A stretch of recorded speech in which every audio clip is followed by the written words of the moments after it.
Com que frequência você pensa em extraterrestres? Essa é uma pergunta específica demais, e tenho certeza que quase todos que estão assistindo esse vídeo não pensam muito a respeito disso. E na verdade, não faz tanta diferença pensar ou não nesse assunto, porque se algum dia a confirmação de que seres extraterrestres estão entre nós vier ao público, muito provavelmente eles já estarão infiltrados aqui há muito tempo, ou então estarão invadindo o nosso planeta, usando de uma tecnologia diferente da nossa, para fazer o que bem quiserem. E se mesmo com uma tecnologia limitada para explorar o espaço e outros planetas, o ser humano é capaz de cometer atrocidades e incontáveis coisas horríveis com outros seres humanos, sabe-se lá o que um extraterrestre com tecnologia para viajar entre galáxias seria capaz de fazer com um mero homem. Seria como colocar um homem moderno para disputar um duelo com um Neandertal. O homem moderno, treinado por anos usando armas de fogo com uma alta precisão, e o Neandertal arremessando uma pedra. Com certeza seria humilhante e apenas a derrota e a possível extinção nos restaria. Ou talvez algo até pior que a extinção. De qualquer forma, até o presente momento nada de grave aconteceu. Porém, existem casos que até hoje não possuem uma explicação concreta e convincente. Casos que aparentemente não foram feitos por humanos. Nesse vídeo, eu vou contar alguns casos estranhos que talvez tenham relações com extraterrestres.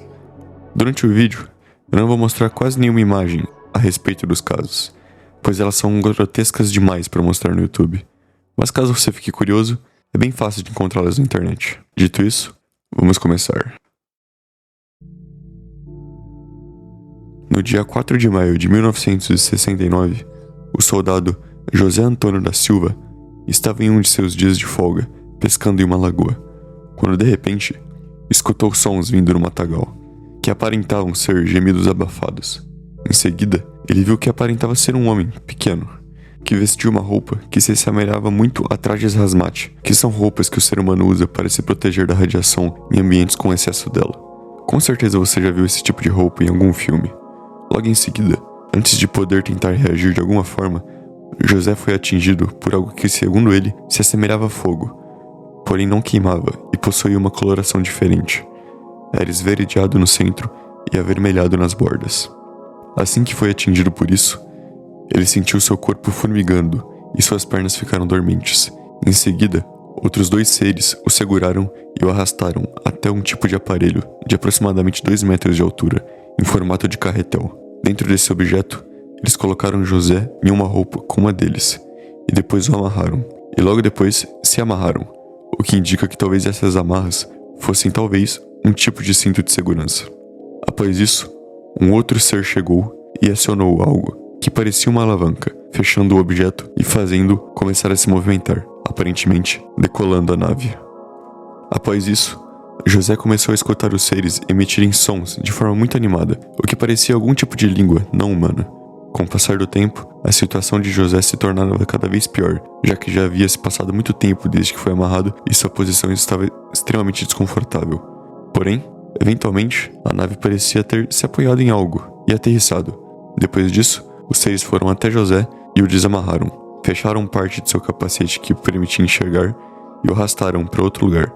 Lá, os seres abriram seu capacete e José enxergou um grande salão. Em sua frente, ele viu um dos seres, agora sem capacete e o traje que usava anteriormente, conversando com outros 3 seres, também sem capacete.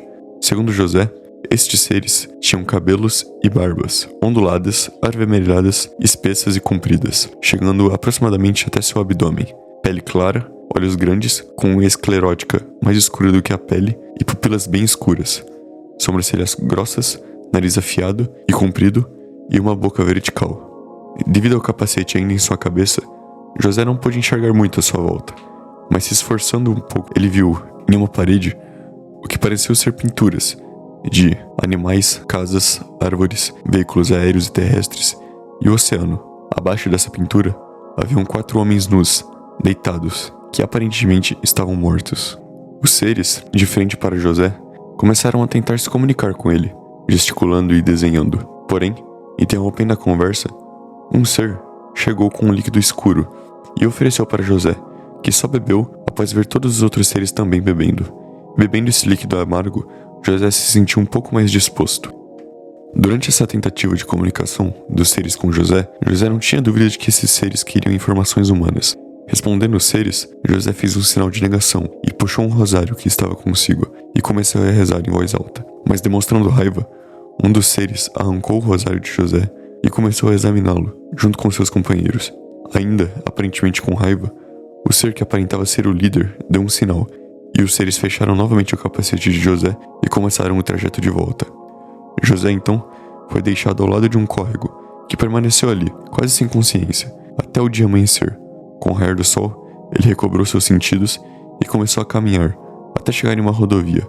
Lá, ele descobriu que haviam se passado 5 dias desde que foi levado. Após um longo trajeto, José conseguiu chegar em sua cidade e relatou tudo para o major. Quando tudo isso ocorreu, José tinha 24 anos e era soldado da Polícia Militar de Minas Gerais. Tudo isso foi dito pelo próprio José, então é possível que essa história tenha sido apenas criada pelo mesmo. Mas de fato ele desapareceu da cidade por 5 dias. Mas não se preocupe, caso você não tenha ficado convencido da veracidade dessa história, tudo bem, eu entendo. Mas os relatos que vêm a seguir não são nem um pouco parecidos com esse, fora que são brutais. No dia 24 de junho de 1999, em São Paulo, no município Santa Isabel, por volta das 8 da noite, a dona de casa, Sônia Aparecida da Rocha, estava levando um café à senhora Alzira Maria de Jesus, sua sogra, que morava na mesma casa de sua nora, filho e neta, devido à idade avançada. Por conta disso, ela passava a maior parte do seu tempo em sua cama. Porém, quando Sônia entrou no quarto e chamou por Alzira, ela não obteve resposta. Nesse momento, a senhora Alzira Maria de Jesus estava morta. Desesperada, a nora saiu correndo junto de sua filha para telefonar para o marido. Após 40 minutos, tanto Sônia quanto seu marido, Manuel Edivaldo da Silva, chegaram em casa. Assim que chegou, Manuel se deparou com o rosto de sua mãe completamente desfigurado e quase sem carne. A pele, a carne, cartilagem do nariz, língua, olhos e orelha esquerda foram removidas cirurgicamente. E o mais bizarro é que não havia nenhum resquício de sangue, nem mesmo em seu travesseiro ou em sua blusa, que eram brancos. A autópsia constatou que a causa da morte foi uma pneumonia bilateral e um choque séptico. Já o rosto teria sido devorado por roedores. É claro que essa autópsia não convenceu ninguém. Segundo Sônia, em 3 anos morando naquela casa, ela nunca havia visto sequer um rato.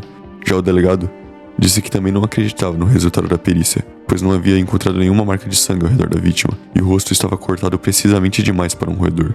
Segundo ele, era como se tivesse sido cortado por um bisturi. Ele afirmou: descarta a hipótese de assassinato, mas não sobrenatural. Na época, algumas pessoas afirmaram que na noite anterior foram vistas muitas luzes estranhas no céu, e a população da zona rural afirmou que durante toda a noite os animais permaneceram agitados. De fato bizarro. Não recomendo que você vá atrás das imagens se você for uma pessoa sensível a esse tipo de coisa, mas vendo as fotografias, de fato fica muito difícil de crer que foi um rato responsável. E você? Em que você acredita? Agora, vamos para o último e mais bizarro caso do vídeo.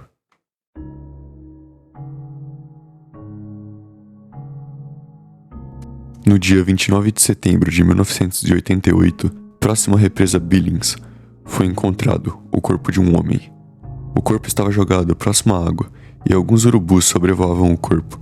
Porém, segundo os relatos, eles não se aproximavam do corpo por algum motivo desconhecido. Devido ao corpo estar completamente desfigurado, demoraram algumas semanas para descobrir quem de fato era o homem. O homem em questão foi identificado como Joaquim Sebastião Gonçalves. O corpo apresentava marcas que aparentemente haviam sido feitas pelos animais da região. Segundo o laudo, a causa da morte havia sido hemorragia e múltiplos traumatismos. E o caso foi encerrado ali mesmo. Joaquim havia misturado remédios e bebidas alcoólicas ou algo do tipo e acabou sendo atacado e morto pelos animais da região. Nem mesmo os parentes de Joaquim tiveram muito interesse em ir mais a fundo no caso. Mas o mais estranho de tudo isso é que foi feito um exame toxicológico que não constatou nenhum tipo de remédio, álcool ou drogas no corpo de Joaquim. Porém, mesmo assim, o caso foi encerrado dessa maneira. Mas então, o que tem de tão bizarro nesse caso? Até então tudo parece normal, não é? Pois é. O problema vem quando analisamos como exatamente estava o corpo de Joaquim. O corpo de Joaquim foi encontrado usando apenas sua roupa íntima e estava sem os olhos, sem as orelhas, sem os lábios, sem o saco escrotal, sem o ânus, sem todo o sistema digestório do corpo e sem alguns outros órgãos internos. Existiam também perfurações em suas axilas direita e esquerda, coxa esquerda, abdômen e nos pés. E todos esses ferimentos possuíam precisão cirúrgica e estavam cauterizados. Isso descarta a possibilidade de ataque animal. Além disso, foi constatado que os órgãos internos faltantes haviam sido removidos através dessas perfurações, que possuíam exatamente 3 e 4 centímetros. Então é como se os órgãos tivessem sido sugados para fora através dessas perfurações. E ao redor do corpo não havia sangue algum. Até mesmo dentro do corpo havia muito pouco sangue. Então é muito difícil de acreditar que os animais da região fariam algo do tipo. É importante mencionar que um perito criminal chamado Eduardo Roberto Alcântara del Campo fez um teste e dias depois deixou o corpo de um cachorro no mesmo local que o corpo de Joaquim foi encontrado. Ao longo do tempo, Eduardo acompanhou o estado do corpo do cão e já no segundo dia, os animais da região já haviam devorado todo o corpo do cão, de forma que nem mesmo os ossos restaram. Então provavelmente, o que ocorreu com Joaquim não foi o mesmo que ocorreu com o corpo do cão. Um dos fatores que contribui para a suspeita e estranheza no caso é que alguns documentos do caso foram censurados com uma tarja preta, sem motivo aparente. Todo esse caso é bizarro e existem coisas que até hoje, 35 anos depois, não possuem uma explicação exata. Por exemplo, existe uma teoria que os ferimentos cauterizados foram feitos por conta de um raio, mas ninguém na região afirmou estar chovendo na época, nem mesmo sinais de chuva ou raios. Mas enfim, eu deixo o critério de você. O que você acha que de fato aconteceu nesses casos? Caso eu tenha passado alguma informação, por favor, sinta-se livre para comentar a respeito nos comentários. Obrigado por assistir e eu acho que vejo vocês em breve.